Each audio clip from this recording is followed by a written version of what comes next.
Hi everyone, आप सभी का स्वागत है हमारे इस यूट्यूब चैनल में। तो आज के इस वीडियो में हम बात करेंगे एक बहुत ही महत्वपूर्ण टॉपिक है माय फादर। जो आपको ऐसे लिखना है तो आपके एग्जाम में ऐसे आएगा कि please right a later on your father. तो इससे आप क्या करना है कि आपको इसी टॉपिक के ऊपर अपने शब्दों को लिख देना है और आपको इसी फॉर्मेट में वन बाय वन करके एक्सप्लेन कर देना है, जिससे आप आसानी से अच्छी मार्क्स को गेन कर पाएंगे। दूसरी बात है, मोस्ट इम्पोर्टेंट ये है कि अगर आप इसको आप अब कहीं चाहते हैं कि स्पीच बनाएं, तो इसको आप एज ए स्पीच भी समझ सकते हैं। मेन इंपॉर्टेंट पॉइंट्स को पकड़ लीजिए और इसको एक्सप्लेन करते जाइए। बहुत ही सिंपल बात है, तो चलिए इसको देखते हैं। तो देखिए, आपके एग्जाम में ऐसे हिंट्स दिया रहेगा कि नेम, एज एंड प्रोफेशन। जैसे उनका नाम क्या है, एज क्या है, प्रोफेशन क्या है, उनका ड्रेस क्या है, अपीयरेंस, उनकी क्वालिटीज क्या है, उनका स्वभाव कैसा है, हिज डेली लाइफ वो रोज करते क्या है, हिज क्वालिटीज क्या है। तो इन सारी चीजों के बारे में ऐसे वन बाय वन करके आपको एक्सप्लेन करते जाना है। और जैसे जैसे आप एक्सप्लेन करते जाएंगे तो धीरे धीरे आपका जो ऐसे है वो कंप्लीट होता जाएगा। तो जैसे देखिए, पहला है name, age and profession. The name of my father is Shri Shyamlal Verma. तो मेरे पिताजी का नाम श्री श्यामलाल वर्मा है। He is 50 years old but he looks smart. वो 50 साल के हैं लेकिन वो स्मार्ट दिखते हैं। He is a teacher in higher secondary school. तो वो टीचर है हायर सेकेंडरी स्कूल में। कहने का मतलब है कि मेरे पिताजी का नाम श्यामलाल वर्मा है, वो 50 साल के हैं और बहुत ही स्मार्ट दिखते हैं, और वो टीचर है जो हायर सेकेंडरी स्कूल्स में पढ़ाते हैं। अब बात आती है नेक्स्ट, हिज ड्रेस, कि उनका ड्रेस कैसा है। He puts on simple dress. वो बहुत ही सिंपल ड्रेस पहनते हैं।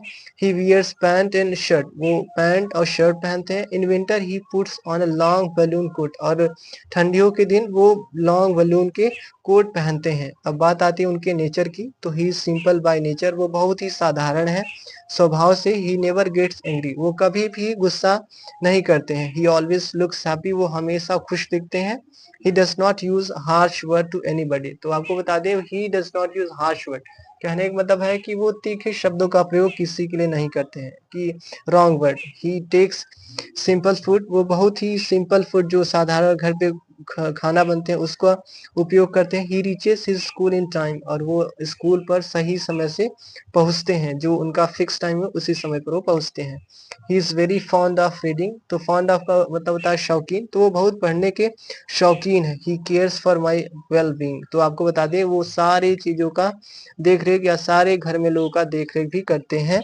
अब बात आती है नेक्स्ट पॉइंट की, हिज डेली लाइफ, कि उनका डेली लाइफ क्या है। तो देखिए, he gets up early in the morning. वो रोज सुबह जल्दी उठते हैं, सुबह में उठते हैं।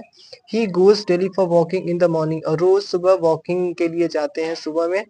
ही reads the Ramayana after bathing. नहाने के बाद वो रामायण को पढ़ते हैं। He works in the school for 5 hours। और स्कूल में 5 घंटे लगातार काम करते हैं। In the evening he plays with the boys. और शाम टाइम क्या होता है कि वो बच्चों के साथ खेलते हैं। He never goes to cinema. वो कभी भी सिनेमा में नहीं जाते हैं, या तो कहने का मतलब है कि वो कभी भी मूवी देखने नहीं जाते हैं। अब बात आती है लास्ट पॉइंट की, हिज क्वालिटीज, कि उनकी क्या क्वालिटीज हैं। तो my father has many qualities. मेरे पिताजी के पास या मेरे पिताजी के अंदर बहुत सारी क्वालिटीज हैं। He is very kind and gentle. वो बहुत ही साधारण और जेंटल भी एकदम समान रूप से बहुत ही स्वभाव के अच्छे हैं। He is hard working. वो बहुत ही मेहनती, सिंसियर एंड ऑनेस्ट है। बहुत ही समझदार और ईमानदार व्यक्ति हैं। He teaches us Hindi. वो हिंदी पढ़ाते हैं हमें। His method of teaching is very easy. उनके जो पढ़ाने का तरीका है वो बहुत ही सिंपल है। All the students take keen interest in his class. तो बहुत जो सारे स्टूडेंट्स हैं वो बहुत ही इंटरेस्टेड रहते हैं, वो बहुत ही शार्प रहते हैं, बहुत ही ज्यादा एक्साइटेड रहते हैं उनकी कक्षा में पढ़ने के लिए। He is god fearing. वो भगवान से डरते हैं। He is always regular in his class. वो हमेशा अपनी क्लास में रेगुलर सही समय से जाते हैं, रोज जाते हैं। I respect my father and I am proud of him. मैं अपने पिता की रिस्पेक्ट करता हूँ और मैं उन पर गर्व महसूस करता हूँ। तो सभी लोग देखिए अपने पिताजी पर गर्व महसूस करते हैं।